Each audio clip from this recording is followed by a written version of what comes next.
News room live में आपके साथ मैं हूं सोनाली सिंह। बुलेटिन की शुरुआत करेंगे बड़ी खबर के साथ। मुंबई में आतंकी हमले की धमकी दी गई है। बताते चले आपको कि एनआईए को धमकी भरा ईमेल मिला है और इस ईमेल के मिलने के बाद अब देश के कई बड़े शहरों में अलर्ट जारी कर दिया गया है। एनआईए ने मुंबई पुलिस को इसकी जानकारी भी दी है। पुलिस इस वक्त इस पूरे मामले की छानबीन में जुटी हुई है। तो बड़ी जानकारी, बड़ी खबर, मुंबई में आतंकी हमले की धमकी मिली है। एनआईए को धमकी भरा ईमेल मिला है और मुंबई में आतंकी हमला होने का ये ईमेल एनआईए को भेजा गया है। ईमेल के बाद देश के कई बड़े शहरों में अलर्ट जारी कर दिया गया है। एनआईए ने मुंबई पुलिस को भी इस ईमेल की जानकारी दी है और इस ईमेल के जरिए इस वक्त मुंबई पुलिस इस पूरे मामले की छानबीन में जुटी हुई है।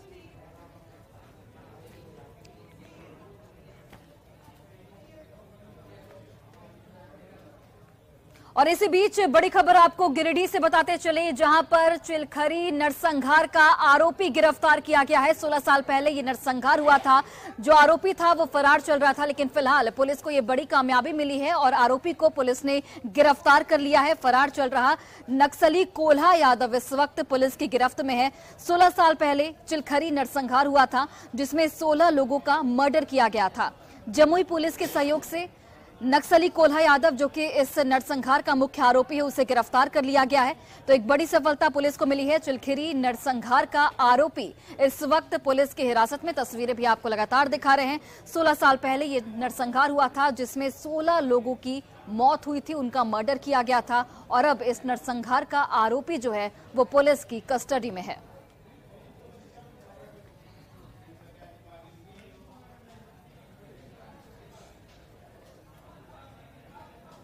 और हाजीपुर से आपको एक तस्वीर दिखाते हैं, जहां के पासवान चौक पर एक चलती कार में अचानक आग लग गई। वहां पर मौके पर अफरा तफरी का माहौल बन गया। जानकारी आपको देते चले कि गनीमत यहां पर यह रही कि ड्राइवर की सूझबूझ से 2 महिला समेत 5 लोगों ने किसी तरीके से कार से कूदकर अपनी जान बचा ली, नहीं तो कोई बड़ा हादसा यहां पर हो सकता था। स्थानीय लोगों ने मिट्टी और पानी से कार में लगी आग को नियंत्रण करने का प्रयास किया। तस्वीरें भी आपको लगातार दिखा रहे हैं। लेकिन थोड़ी ही देर बाद औद्योगिक थाने की पुलिस और फायर ब्रिगेड की एक दमकल की जो टीम है वो पहुंची। बावजूद आग पर नियंत्रण पाना मुश्किल हो रहा था। इसी बीच हाजीपुर पटना मुख्य मार्ग पर दोनों तरफ गाड़ियों की लंबी कतार लग गई और इसकी वजह से जो यातायात है वो पूरी तरह से प्रभावित हो गया। चलती कार में आग लगने के कारण 2 घंटे से ज्यादा देर तक यातायात प्रभावित रहा। बताया ये भी जा रहा है कि समस्तीपुर के रहने वाले 2 महिला सहित 5 लोग दिल्ली से पटना पहुंचे थे और इसी दौरान चलती कार में आग लग गई, जिसकी तस्वीरें भी आपको दिखा रहे हैं। हालांकि यहां पर राहत भरी खबर यह है कि 5 लोग इस वक्त सुरक्षित हैं। किसी तरीके से उन्होंने मौका रहते कूदकर अपनी जान बचा ली।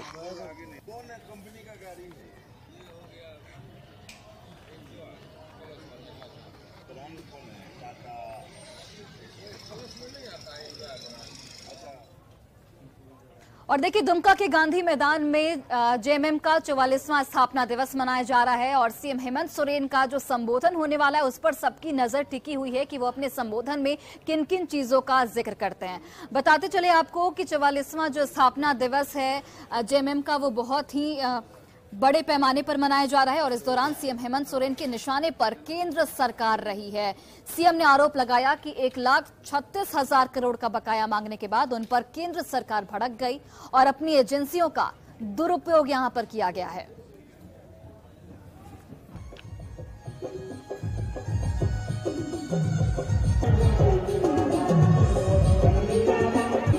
लेकिन दुर्भाग्य, जब 1,36,000 करोड़ का मांग करने पहुंचे तो उन लोग का माथा चकरा गया कि इतना बड़ा पैसा कैसे देंगे, भारत सरकार खुद नंगा हो जाएगा।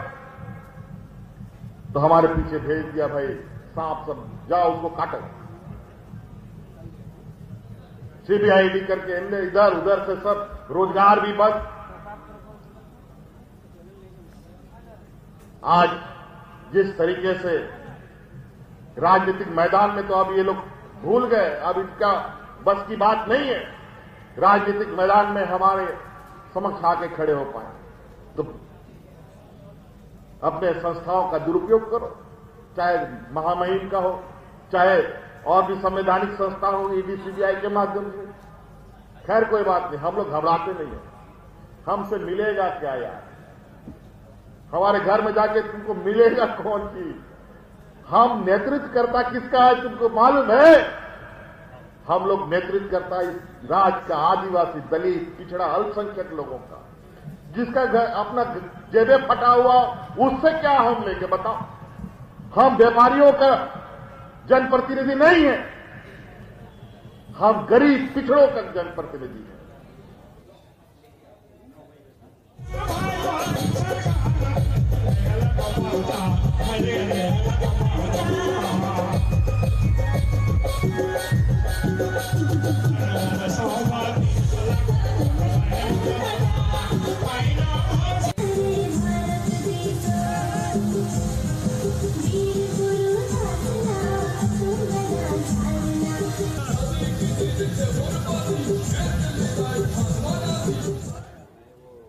और देखिए, गोड्डा के राजकीय समारोह में मछली के जाल वाली जो दुकान है वो अब मछुआरों के लिए मददगार साबित हो रही है। आपको जानकारी देते चले कि इससे पहले जो मछुआरे थे वो काफी नाखुश थे, क्योंकि आसपास के जो इलाके हैं वहां पर इन दुकानों का जो दुकानदार हैं वो नहीं पहुंचते थे। लेकिन अब इस राजकीय मेले के जरिए जो मछली के जाल के दुकानदार हैं वो वहां पर पहुंच रहे हैं, और जिससे मछुआरों को काफी मदद मिल रही है।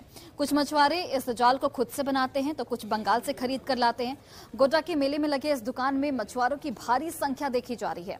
दुकानदार की अगर माने तो उनके पास मछली के साथ साथ खरगोश पकड़ने वाले भी जाल हैं जो अलग अलग तरीके के होते हैं। जाल दुकान का जायजा लिया सहयोगी गौरव झा ने। हमें जब भी कोई अनोखा चीज दिखता है तो हम प्रयास करते हैं कि उसकी तस्वीर आप तक पहुंचाई जाए। और आज जिस दुकान पर हम खड़े हैं ये आप देखिए कि जाल की दुकानें हैं और यहाँ जाल बनाया जाता है। हम आपको आज बताएंगे कि जाल कैसे बनाया जाता है, कितने तरीके के जाल होते हैं। अमूमन लोग सोचते हैं कि एक आध तरीके के जाल जो है वो बाजार में मिलते होंगे जो मछली को पकड़ने के लिए होते हैं, लेकिन जिस दुकान पर आज हम खड़े हैं इनका दावा है इनके पास करीबन 2 दर्जन से भी अधिक जाल हैं और तरीके के जाल हैं जो अलग अलग मछलियों को पकड़ने के लिए होता है। छोटी मछलियों के लिए अलग जाल है, बड़ी मछलियों के लिए अलग जाल है, खरगोश को पकड़ने के लिए अलग जाल है, और तमाम जाल जो है ये खुद से बनाते हैं। और इनका कहना है कि ये मालदा से चलकर गोड्डा में दुकान लगाने के लिए आए हैं और यहाँ आप देखिए कि ये जाल बेच रहे हैं। ये शायद छोटी मछलियों के लिए जाल है, इस वजह से इनकी जालियां जो है वो पतली पतली है। यहाँ आप देखिए कि ये बड़ा जाल आपको दिख रहा होगा, इस बड़े जाल का इनका दावा है कि इस बड़े वाले जाल में 10 से 15 किलो की जो मछलियां हैं वो इसमें फंस सकती हैं। और इस तरीके के जो जाल है वो इनका कहना है कि ये खरगोश को पकड़ने के लिए भी कारगर साबित होता है। तो अलग अलग जानवरों को पकड़ने के लिए अलग अलग किस्म के जाल जो है वो दुकानों पर बेचे जा रहे हैं। और गोड्डा का जो ये मेला है, इस वर्ष का जो मेला है, ये कुछ ना कुछ खास जरूर है।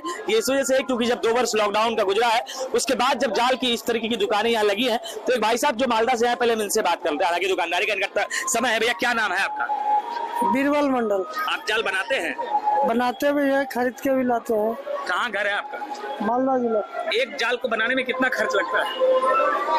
खर्च जैसा अलग अलग 500, 700, 1000, 1500, 2000। आप बेचते कितना? 200, 300 कमाई हुआ बस। 100, 150, 200 उससे ज्यादा पेट चल जाता है। हाँ तो कैसे कर। इस क्षेत्र में तो जाल कहीं मिलता नहीं। हाँ नहीं जान रहा हूँ मैं, लेकिन लोगों की भीड़ लग रही है। मेला में मैं करता हूँ। एक जाल में 200 रुपए 300 रुपए कमाया हुआ है। हाँ। एक दिन में कितना कमाया? लगभग 2-3 हजार। कितने तरह का जाल है? 2000 जाल बहुत तरह का है। एक आध दर्जन। कौन कौन सा जानवर पकड़ाता है जाल से मछली के अलावा? मछली का जाल, खरगोश, यही सब को। ये सब छोटा जानवर जो उसको पकड़ने। तो ये दुकान है जो मालदा से चलकर ये आए हैं और इनका कहना है कि अलग अलग तरह का जो जाल है वो इन्होंने दुकान में लगाया है और बिक्री भी ठीक ठाक ही हो रही है। गौरव झा, न्यूज़ 18 गोड्डा। और देखिए, बिहार के शिक्षा मंत्री चंद्रशेखर के गृह जिले में जो छात्र हैं वो बिना पढ़े ही मैट्रिक और इंटर पास कर रहे हैं। जी हाँ, आपको जो हम रिपोर्ट दिखाने जा रहे हैं उस रिपोर्ट को आप देखेंगे तो आपको पता चलेगा। मधेपुरा में 3 उत्क्रमित विद्यालयों का न्यूज़ 18 ने जायजा लेने पहुंचे। न्यूज़ 18 की टीम वहां पर पहुंची और वहां पर ये देखा गया कि आखिर कितने छात्र रोज स्कूल आते हैं, कितने छात्र फॉर्म भरते हैं और कितने छात्र परीक्षा में पास होते हैं। तो इसमें यह पाया गया कि काफी ऐसे छात्र हैं जो स्कूल नहीं आते हैं, लेकिन उसके बावजूद भी फॉर्म भरा जाता है, उनकी ओर से परीक्षा दी जाती है और उन्हें पास भी कर दिया जाता है, जिसमें मंडल आयोग के अध्यक्ष और बिहार के पूर्व मुख्यमंत्री बीपी मंडल का पैतृक गांव भी शामिल है। किसी स्कूल में न छात्र मिले न ही शिक्षक। जिला शिक्षा पदाधिकारी भी परीक्षा और सीएम के कार्यक्रम में व्यस्त नजर आए। फोन पर जब हमने उनसे संपर्क किया तो उन्होंने बताया कि जिले में 131 उत्क्रमित +2 विद्यालय हैं, जिसमें सिर्फ 73 के करीब शिक्षक मौजूद हैं। इस रिपोर्ट को आप देखिए। बिना गुरु के ज्ञान की बात को लेकर हम पहुंचे हैं जिला शिक्षा पदाधिकारी के कार्यालय में, और यहाँ फिलहाल जिला शिक्षा पदाधिकारी नहीं है, परीक्षा चल रही है और हमारे पास संयोग से जो माध्यमिक शिक्षक संघ के जो नेता हैं वो साथ मिल गए हैं। इनसे पूछते हैं जो सर क्या स्थिति है यहाँ पे, उत्क्रमित जो विद्यालय बने हैं, हाई स्कूल बने हैं, +2 विद्यालय बने, उसकी क्या स्थिति है? पूरा समावेशी शिक्षा की बात हो रही है सर, और इसमें हम कह सकते हैं कि बिल्कुल जिले की शैक्षिक स्थिति बहुत खराब है। कुछ मैं आपको डाटा बता रहा हूं कि जिले में 131 उत्क्रमित उच्च विद्यालय हैं, यानी कि जितने पंचायत हैं सबको उत्क्रमण कर दिया गया है +2 तक में, और पहले से 50 हाई स्कूल है। जो पहले से 50 हाई स्कूल है, 2 ऐसा हाई स्कूल है जिसको कि जमीन भी नहीं अपनी, वो दूसरे के जमीन में और 1-2 कमरे में बिल्डिंग है, और जो बचे 48 में 17 ऐसे स्कूल हैं, हाई स्कूल हैं जिसमें कमरा है ही नहीं, या तो 1 कमरा है या 2 कमरा है, वो किसी तरह आनंद फानंद में या तो कार्यालय चलता है या बच्चे का क्लास चलता है या औपचारिक रूप से रजिस्टर पर क्लास चलता है, उसमें है ही नहीं। और जो 131 उत्क्रमित उच्च विद्यालय किया गया है, किसी में +2 में शिक्षक नहीं है। जो माध्यमिक शिक्षक संघ के जो जिला अध्यक्ष हैं कृष्ण कुमार जी, वो बता रहे थे जो यहाँ पर शिक्षा मंत्री के जिले में शिक्षा की क्या स्थिति है। हम उस गांव भी गए जो जिसके नाम पर मंडलवाद की बात होती है, मंडल की राजनीति होती है बिहार में, उस गांव के +2 विद्यालय में भी शिक्षकों की घोर कमी देखी गई। तो कहीं ना कहीं जो शिक्षा का जो बिहार में स्तर है, और जैसा कि कृष्ण कुमार जी ने कहा, बहुत अच्छा कहा, जो पूरे बिहार के विद्यालय की छोड़िए, कम से कम अपने जिले में 1-2 विद्यालय तो ऐसा बने जो कि मॉडल हो। मध्यप्रदेश न्यूज़ 18 के लिए तुरबसु की रिपोर्ट। और गोपालगंज के मिंज स्टेडियम में किसान मेले का आयोजन किया गया, जिससे किसानों को यहां पर बेहतर सुविधाएं मिल रही है। किसान बेहद उत्साहित है क्योंकि यहां पर करीब 40 स्टॉल लगाए गए हैं और इन 40 स्टॉलों के जरिए जो किसान हैं उनको प्रदर्शनी दिखाई जा रही है। वहीं आपको जानकारी देते चले कि इसमें कई तरह के जो कृषि उत्पादक हैं उनकी प्रदर्शनी लगाई गई है, जिससे किसानों को काफी मदद मिल रही है। कृषि प्रौद्योगिक प्रबंध अमिकरण की ओर से ये योजना 2 दिनों तक चलने वाली है, और इस योजना का जो उद्घाटन था डॉक्टर नवल किशोर चौधरी सहित कई अधिकारियों ने दीप प्रज्वलित कर किया। किसान मेला सह प्रदर्शनी में कृषि एवं तकनीकी के विभिन्न उत्पादों के कुल 40 स्टॉल लगाए गए हैं, जिसमें समेकित खेती प्रणाली, विभिन्न प्रकार की सब्जियां, फल फूल के पौधे, कृषि यंत्र, एक्वेरियम सहित शहद, मशरूम आदि के स्टॉल लगाए गए हैं, जिससे किसानों को बेहद मदद मिल रही है। डेफिनेटली बहुत सारे यंत्रों का प्रयोग हो रहा है, बहुत सारे आधुनिक यंत्र है, आधुनिक विधि है, उसका हम लोग प्रयोग कर रहे हैं। लेकिन हम अपने जो ट्रेडिशनल विधि है उसके साथ साथ हम अपनी आधुनिक विधि को अपनाएं तो बेहतर होगा। ये लगभग 65 स्टॉल लगा है। उसके अतिरिक्त हम लोग इंटीग्रेटेड फार्मिंग का भी लगाए हैं। इधर लाइव हम लोग जो थर्मोकॉल से एक प्रदर्शनी दिए हैं, उसके साथ फ्रूट्स एंड वेजिटेबल्स का भी हम लोग प्रदर्शनी दिए हैं। और देखिए, सदर अस्पताल की व्यवस्था दुरुस्त करने को लेकर लाख दावे किए जाते हैं, सरकार की ओर से लाखों रुपए खर्च भी किए जाते हैं, लेकिन कई जगह ऐसे हैं जहां पर बेसिक चीजों का भी ध्यान नहीं रखा जा रहा है। जमुई सदर अस्पताल की आपको तस्वीरें दिखाते हैं, जहां पर जो फायर एक्सटिंग्विशर है वो एक्सपायर हो चुका है, लेकिन इसके बावजूद भी यहां पर जो नया फायर एक्सटिंग्विशर है वो उससे नहीं लगाया गया है, जिसकी वजह से जो मरीज है उनकी जान हमेशा से मुश्किलों में रहती है। अगर अस्पताल में अगलगी जैसी कोई घटना सामने आती है तो ये लापरवाही भारी पड़ सकती है। मौके से इस पर अधिक जानकारी दे रहे हैं सहयोगी केसी कुंदर।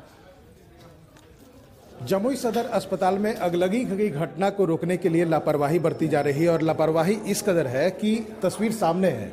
जो एंटी फायर डिवाइस है, अगलगी की घटना को रोकने के लिए जो फायर डिवाइस लगा हुआ है, उसमें अगर गौर करें तो जितने भी फायर डिवाइस हैं उसका वो डेट एक्सपायर कर चुका है। देख सकते हैं कि ये एक्सपायर डेट है 18/11/2022, मतलब नवंबर महीने 2022 साल और 18 तारीख को ये एक्सपायर कर चुका है। इसको बदला नहीं गया है, जबकि फरवरी महीना चल रहा है 2023 का। 2 महीने हो गए लेकिन ये फायर डिवाइस चेंज नहीं किया गया। और जहां तक बात करें तो नोटिस लगाया गया है कि यहाँ पर अग्निशमन यंत्र है, लेकिन जब इसका इस्तेमाल तभी हो पाएगा जब यहाँ पर इसका इस्तेमाल ये कारगर होगा। और यही हालात अगर देखा जाए तो सदर अस्पताल में जितने भी जगह फायर डिवाइस लगाए गए हैं, एंटी फायर डिवाइस, वो एक्सपायर हो चुके हैं। अब इस तरह की लापरवाही है, जबकि सदर अस्पताल परिसर में देखा जाए तो बहुत सारी मशीनें हैं, शॉर्ट सर्किट होने की संभावना बनी रहती है और अगर देखा जाए तो मरीज भर्ती होते हैं। ऐसी स्थिति में जब अगलगी की घटना होती है तो कैसे रोका जाएगा इस लापरवाही को लेकर? सदर अस्पताल के मैनेजर हमसे बात करेंगे कि आखिर ये एक्सपायर्ड डिवाइस है, इससे कैसे अगलगी की घटना रोका जाएगा। एक्चुअली जो भी ये एक्सपायर्ड डिवाइस है, इसके लिए हम जो कंसर्निंग एजेंसी सप्लाई किया था उसको पत्र के माध्यम से और टेलीफोनिक भी हम लोग संपर्क किए हुए हैं। 1 से 2 दिन के अंदर आश्वासन दिया है कि हम आकर तुरंत रिफिलिंग करेंगे। देखना होगा कि जो दावा किया जा रहा है वो कब धरातल पर उतरता है और अगलगी की घटना को रोकने के लिए यहाँ पर जो लापरवाही दिख रही है वो कब खत्म होती है। केसी कुंदन, न्यूज़ 18 जमुई। और आपको जानकारी देते चले कि रांची के जो आंगनबाड़ी केंद्र है वहां पर इस वक्त सन्नाटा पसरा हुआ है। कई आंगनबाड़ी केंद्र ऐसे हैं जहां पर जो पारा मेडिकल स्टाफ हैं जो कि कॉन्ट्रैक्ट पर थे, अब वो हड़ताल पर चले गए हैं, जिसकी वजह से जो बच्चे हैं उनकी वैक्सीनेशन इस वक्त ठप पड़ गई है। लेकिन कुछ माता पिता को इसकी जानकारी नहीं है, जिसकी वजह से वो आ रहे हैं लेकिन उन्हें बेरंग लौटना पड़ रहा है। आंगनबाड़ी केंद्र का जायजा लिया हमारे सहयोगी अविनाश ने। इनके 11:33 हो रहे हैं, समय पर ही हम हैं, लेकिन इस आंगनबाड़ी केंद्र में आपको कहीं भी कोई बच्चा नहीं दिखेगा सिवाय इसके कि ये 1 महीने का छोटा सा नौनिहाल बच्चा यहाँ पहुंचा है। और आंगनबाड़ी केंद्र में ये इसलिए आया, इसको लाया गया है कि इसका आज वजन होना है। टीकाकरण था तो हड़ताल के वजह से टीकाकरण आज नहीं हो पा रहे हैं।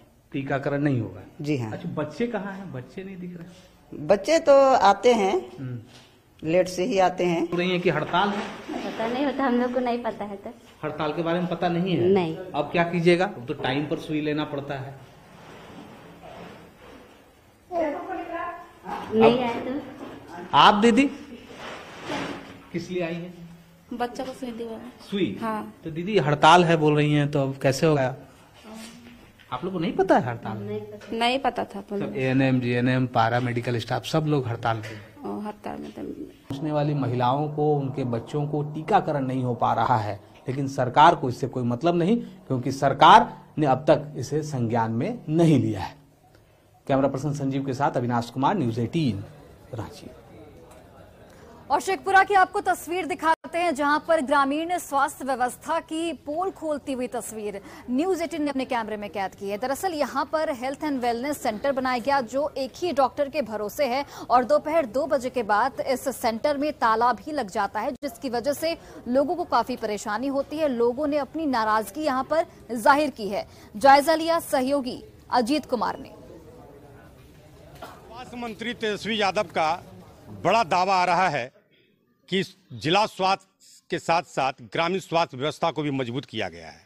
हम अभी आपको दिखा रहे हैं मालदा गांव का ये अतिरिक्त प्राथमिक स्वास्थ्य केंद्र है, जिसे हेल्थ एंड वेलनेस सेंटर के रूप में विकसित किया गया है, जहां 24 घंटा व्यवस्था रहना है, डॉक्टर को भी रहना है, नर्स है, जो भी कर्मी है सारे लोग को रहना है।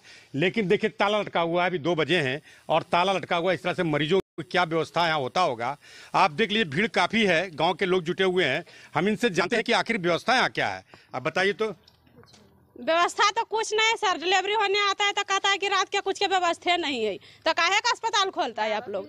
जब दवाई भी खोजते हैं तो दवाई भी नहीं बोलता है, दर्द के आते हैं तो दवाई नहीं, सिरप के आते हैं तो दवाई नहीं, डॉक्टर वगैरह डॉक्टर आवोखिन तो कुछ नहीं आते हैं, नहीं आवोखिन तो 2 बजे से चल जाए। आप बताइए क्या है, क्या दिक्कत हो रहा है आप लोग को? हाँ सर, दवाई ववाई नहीं मिलता है, कुछ नहीं, बंद रहता है, बड़ा देरी के लिए खुलता है। छोटा बीमारी में कहा जाते हैं शेखपुरा या बरबीघा?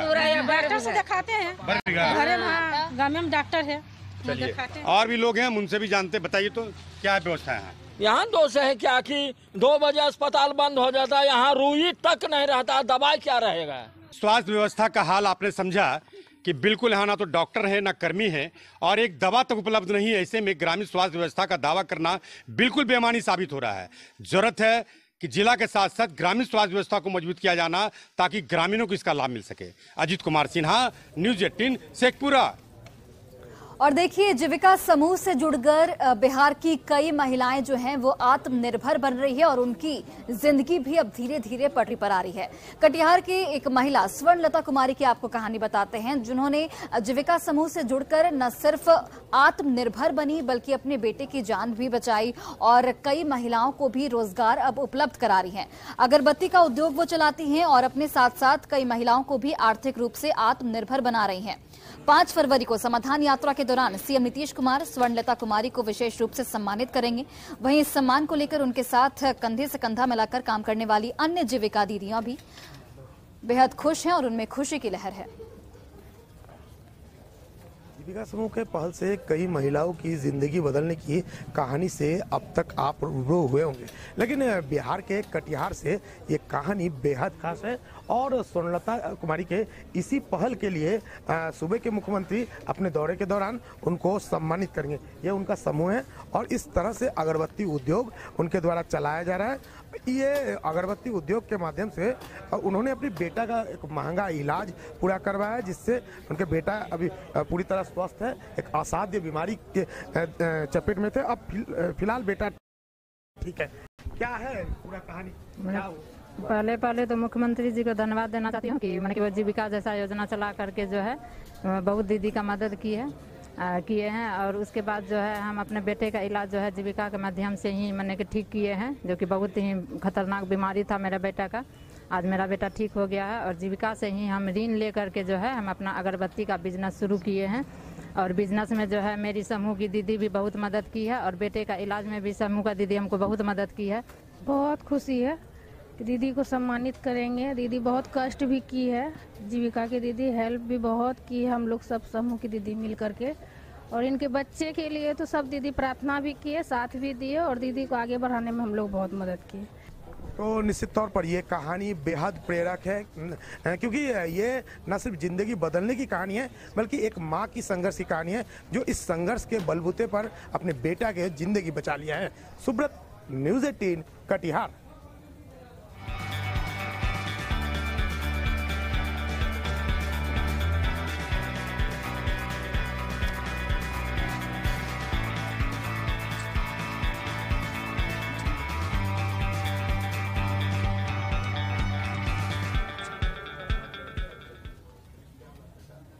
और देखिए, सीएम नीतीश कुमार की समाधान यात्रा आज अररिया में होने वाली है, जहां पर नीतीश कुमार विकास कार्यों का जायजा लेंगे।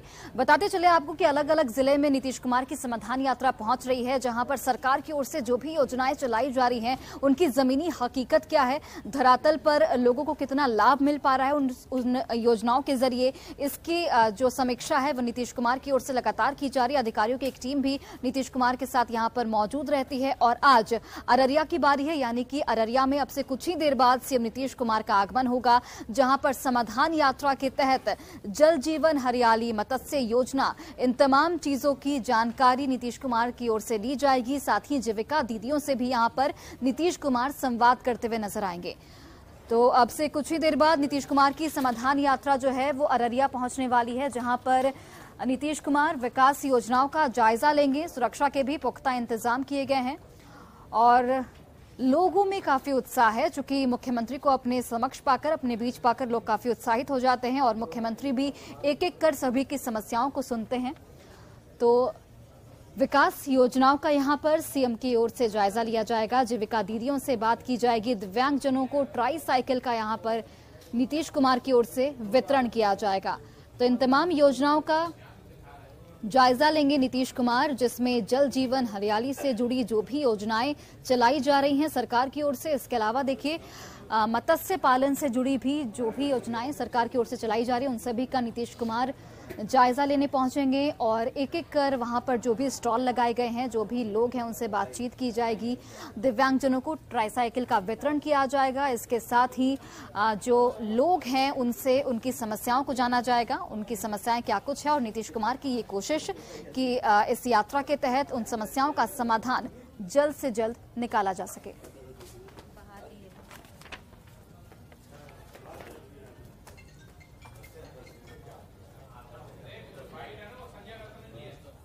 और देखिए इस वक्त की बड़ी खबर आपको बता रहे हैं, शिक्षक बहाली से जुड़ी हुई एक बड़ी खबर सामने आई है। शिक्षा मंत्री ने ट्वीट कर इसकी जानकारी दी है कि आपको बताते चले बिहार में शिक्षकों की बहाली जल्द होगी। शिक्षा मंत्री चंद्रशेखर ने खुद ट्वीट कर इसकी जानकारी दी है। इसी महीने नई नियमावली आ जाएगी। शिक्षा मंत्री ने अभ्यर्थियों से धैर्य रखने की यहां पर अपील की है। 7वें चरण की नियुक्ति जल्द कराई जाएगी। योग्यता और शिक्षक पात्रता परीक्षा के आधार पर मेधा सूची बनेगी और उसके तहत नियुक्ति कराई जाएगी।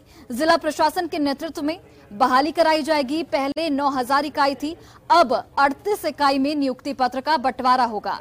किसी गड़बड़ी की कोई गुंजाइश यहां पर नहीं रहेगी। शिक्षा मंत्री ने खुद ट्वीट कर इसकी जानकारी दी है। शिक्षा मंत्री ने कहा कि 2023 नियुक्ति वर्ष होगा, तो बिहार में शिक्षकों की बहाली जल्द कराई जाएगी। शिक्षा मंत्री ने खुद ट्वीट कर इसकी जानकारी दी है। इसी महीने नई नियमावली आ सकती है। शिक्षा मंत्री ने अभ्यर्थियों को धैर्य रखने की यहां पर सलाह दी है। उनसे अपील की गई है कि अभ्यर्थी जो हैं वो धैर्य रखें। और फिलहाल इस बुलेटिन में बस इतना ही। आप देखते रहिए न्यूज़ 18 बिहार झारखंड।